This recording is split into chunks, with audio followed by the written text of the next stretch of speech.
Today I'm here to talk about the hustle to your dreams. Now, what I mean by that is, what do you have to do on the way to your dreams? What does your path look like? What do you have to sacrifice? What do you have to overcome? So I think a lot of times we have a perfect picture in our minds of how we want our journeys to look, or how we plan to get to a certain goal, or how we envision our lives. And I think a lot of times when it doesn't look in the way that we thought, we think, oh, well, I guess it's not going to happen, or oh, I guess this is just off and I have to forget about my dreams or do something different. And a lot of times it's a part of that same path that we were already on to get to the same goal. It just looks different than what we anticipated. So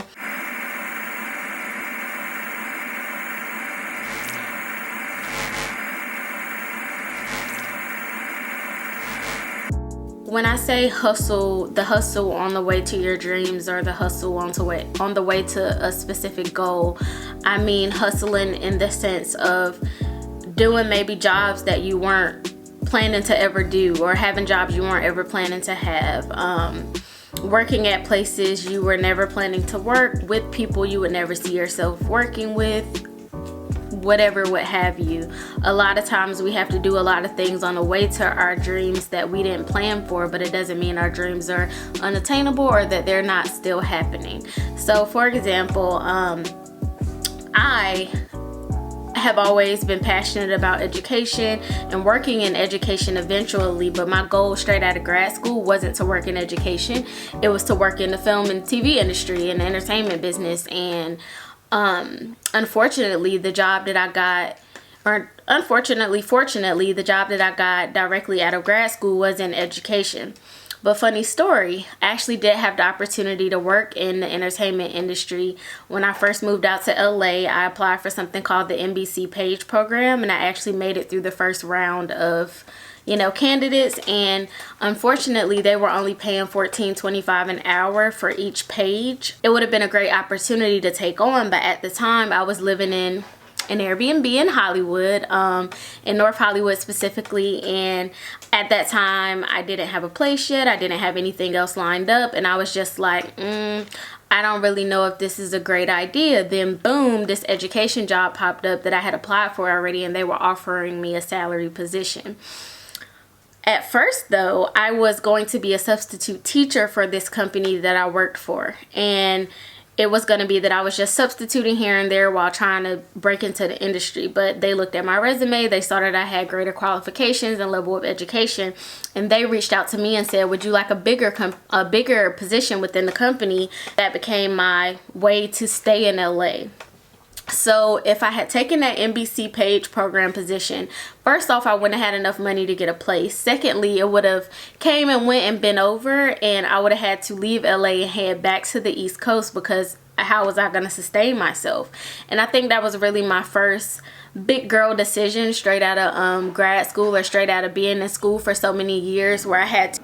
People are probably thinking, well, girl, you've been complaining about how you didn't even get into the industry. You had opportunity and you didn't even jump at it. But it's like I had to really sit back and look at what's feasible and how am I going to really be able to stay here to pursue my dreams long term. And still, for the whole time I had that job, I would call my mom and I would complain, and I would say, well, this is not what I came to LA to do. Like, how is this happening? Like, I could have done this on the East Coast. I never had to leave DC to do this. Complaining.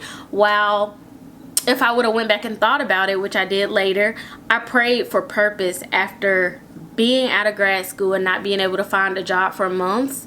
I asked God to make me purposeful again, and to give me something to do with my time, and to help me, see what he saw and do what he thought I should be doing. And that turns out it was to be in education and helping youth and helping teachers get into classrooms, and being a photographer, which I already was and I love to do anyway. So it's like, I didn't think I was going to be doing that. I knew, it's what I needed to do temporarily, but I would have never saw that coming. And honestly, in applying for the job to be a substitute teacher in the beginning, once I was hired, it came out of nowhere and I forgot about even applying because I had applied to so many different jobs, and it turned out to be a huge blessing, and I couldn't appreciate it a lot of times because I was so upset and I was focusing on negativity. That's why it's really important too to focus on the positive of everything in your situations. I literally had my car, I had my own place, I had food to eat, I was able to stay in LA. I had what I claimed I wanted and what I claimed that I came here for outside of my career, and I was still like complaining and I was just being so negative. But eventually I got over that, and then at the beginning of 2020 I decided, you know what, if I want to transition out of this job, I will, but I'm going to be grateful along the way. And I always give everything my all, no matter if I'm in love with it or not. Once I sign up for something, that's my name, that's my brand, that's my legacy. You're going to get the best of the best, you know. I'm not going to slack, and I'm not going to, like, you know, act like I can't do my work. And I just go hard when I sign up for something. So I was like, I'm giving this job my all. Boom. When it's time for it to end, it'll end. And lo and behold, it did. Of course, I didn't expect it to be because of a virus or anything else, but it ended when it was supposed to end. And that's the thing, that's the main point I'm getting to here. If you work at the mall, you work at a fast food restaurant, you work somewhere else, and you hustle, you know, on the way to your dreams, and you have to make money to pay your bills. A lot of people who are breaking into any industry might have a day job so that they can pay their bills and they can be stable and they can still eat. Being a starving artist is really a thing. Like, you know, these industries, they look beautiful on TV and it looks glamorous, and it's just like, yeah, it is once you actually make it and you're rich, but I'm sure even once you get to the top, I'm sure there are challenges that we at the bottom who want to get there have no idea about. You might feel like, oh, I don't want to work this job because it has nothing to do with my degrees, nothing to do with my path, nothing to do with my journey, but you just don't know that one thing connects to another, and you're on a destined path already. It's already predestined. You don't have to worry about it. God has it all mapped out, or your higher power, the universe, whatever you believe in, already has your path mapped out. And of course, we can't see it, and it looks like we're just roaming around in the dark a lot of times. But if you really sit back and you think about everything you ever done, you might realize that one thing connects to another. And my mom always tells me that, and I'm always like, girl, I'm sick of this. This don't connect to nothing. I'm over it. And, you know, just venting to her about it. But it's just like, it does. Everything in my life has connected. I got out of undergrad, for example, and I got a job at the National Park Service Office of Public Health in DC. Now, I'm not in the healthcare field, never have been. I ended up putting my name and resume into this online forum where you're able to be considered for a bunch of government positions straight out of undergrad. So I did that, and that was one of the first places that called me back. But it turned out I ended up in a really great position. Basically created this programming.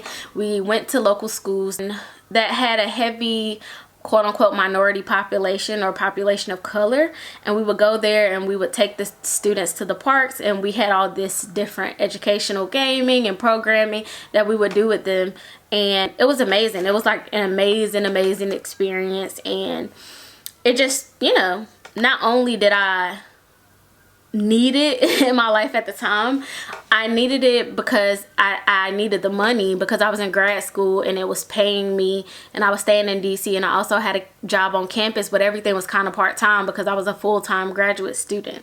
So I needed it because of that, but I really needed it because it opened my eyes to so many things that are important to my people, Black people, and also just nature, the parks, preservation, everything you could possibly think of that I just wasn't thinking about. That didn't have nothing to do with anything, but it did because I met amazing people. Also, my bosses were absolutely amazing, and they mentored me, and I became a team lead. And from that, I was able to put all that stuff on my resume, and I've had a reference or references from that job years later that I'm still able to call back on. And I got that education job, or a part of me getting that education job, I got to stay here, was because of my bosses there giving me recommendations. Also in DC, I worked at a community center. Shout out to Jawan Jones, which I met at North Carolina Central University. He was the director at a community center in DC. I thought, this is something to do, but why would I be working there? You know, I want to be a filmmaker. But there, I was able to do filmmaking, photography, videography. I ended up doing my thesis documentary on the kids in a community center, talking about basically the importance of kids having community in order to grow up and be well-rounded and able to, you know, nurture their talents and bring out all these things that they might not have, you know, brought out or have access to otherwise. So all of these things are interconnected. I didn't want to go to North Carolina Central University when I was younger because I felt like, oh, everybody from my hometown is going here. Ended up getting a band scholarship and going there. I met Jawan. Wouldn't have known Jawan if I had not, you know, went to Central. If I hadn't went to Central, I wouldn't have probably went on to go to American. I wouldn't have been at the National Park Service because I literally filled out those applications for the government jobs through my history department at Central. So it's like everything was interconnected. It's like I needed to go to Central. I needed to go to American. I was upset when Howard didn't send me my acceptance letter. They sent it late and I couldn't go to Howard for film school, but I wasn't supposed to go to Howard. I was supposed to go to American. And then it's like I wouldn't have came to LA had I not went on a trip with American after grad school. And it's just like, oh my God, all these things are connected. And it's like Jawan also was a person that I got a recommendation letter for my education job that kept me here in LA. So I say all that to say sometimes our dreams aren't packaged in a way that we might want them to be. But the minute I was able to really get off my own back and get out of my own way and just say like, okay, you're blessed, and realize and really believe it, this worked out and you're doing fine, and you have to hustle on the way to your dreams.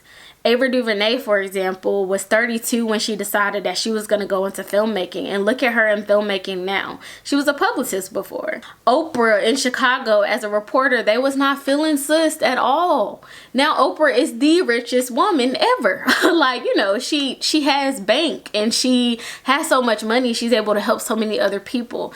And I think that's what I want to get to too. We can't go in thinking of money on our journey and that's your only motivation. You have to want more than just money. You have to want to do more than just be seen and be known. What purpose are you going to serve, and what legacy do you want to leave behind? Unfortunately, so many people are dying, not only because of the virus, but just in general. And you just see so many people dropping like flies way before their time, or what we believe should be their time. When I see everybody discussing them on social media, or like, you know, talking about all the good times they had with them, how many people they helped them, I had to sit back and ask myself, like, when you die, or if you die today, what would be your legacy, and what will you have done for people, and what will people say about you? And that will humble you if nothing else. It will humble you and sit you all the way down, and also make you get up and do things so that you will have a legacy and people will have good things to say about you, and they can say you helped them and you weren't just selfish. You actually did something good with your life. And not only with your life, but to help other people as well. So I think money can't be the only motivation. When I pray about things that I want to do God's work and use the talents and the passions that he gave me to do so. So I want to tell people stories. I want, you know, the real stories, the lesser known stories, the really important things that other people are passionate about. I want to help them to tell their story. So it's just like, that is important to me. If I make money doing it, great. If I don't, so be it. That's not what I was there for. And I think a lot of times people think, oh, people want to be in the entertainment industry because they want to be rich. Don't get me wrong. I want financial freedom. I want financial stability, but rich, that'll be a plus. But if I can wake up every day and be passionate about what I'm doing and be happy and not feel like, oh my God, I'm waking up and I'm stressed and this is annoying, then I'll be fulfilled. You know, that's fulfillment. That's what I really want over anything. So no, my path to get here to LA didn't look like I thought. My path while I've been here hasn't looked like I thought, but it's been sweeter than I could ever imagine. And it's just starting. And I think we have to remind ourselves, like my mom always reminds me, that certain points and things in your life are temporary, but they're necessary. Temporary but necessary to get to your dreams. So if you get a check and it's bent on the side a little bit, are you not going to cash it? Yes, you are. If you have $100 bill and it's crinkled, are you not going to spend it? Yes, you are. So if you have some goals and dreams and the package that they're in don't look cute, are you going to not want them anymore? No, you have to still want them and you have to keep going. So I'm rooting for you. The world's rooting for you. God is waiting for you to go ahead and step on the right path. So go ahead, sis. Get over there. Let's go. Let's do it. You got it. And that's it for this video. Like, comment, and subscribe, and I'll see you guys later. Okay, bye.